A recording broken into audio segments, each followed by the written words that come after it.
50 ans après l'indépendance de l'Algérie, François Hollande reconnaît les souffrances que la colonisation a infligées au pays, sans pour autant formuler les excuses de la France.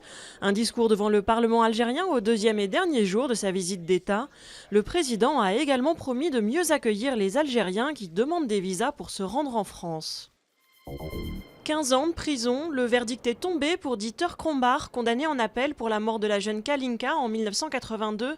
Les 3 semaines de procès n'ont pas permis de véritablement éclaircir les circonstances du drame. Le médecin allemand va se pourvoir en cassation. Nouveau feu vert en Israël pour l'extension de colonies dans les territoires palestiniens. En pleine campagne électorale, le gouvernement a approuvé la création de logements en Cisjordanie, juste après les annonces de nouvelles colonies à Jérusalem-Est. Le Quai d'Orsay a dénoncé cette mesure comme une provocation.